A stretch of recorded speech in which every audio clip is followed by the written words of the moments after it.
呢啲 Pipe Chaser 另外一個用途咧，就係可以 check 下啲電線有冇電啦。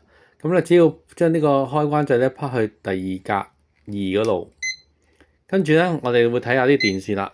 咁啊本身有電嘅，咁呢個拖板咧就冇拍掣，暫時冇電。咁我拍咗掣之後咧，咁啊 check 到有電啦。咁風筒一樣啦，咁一條電線咧係冇電嘅，咁咧我拍翻個掣啦。咁我以無接觸咧 check 到條電線有冇電啦。而家用個 Pipe Chaser 個發射器夾喺個廚房嘅凍水嘅入水位。我哋而家去揾浴室嗰個水龍頭，睇下會唔會響啦。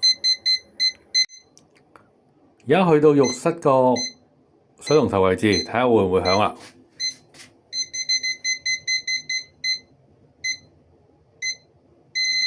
響嘅。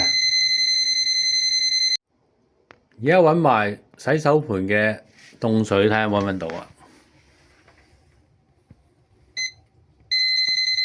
喺度啦，通咗啦。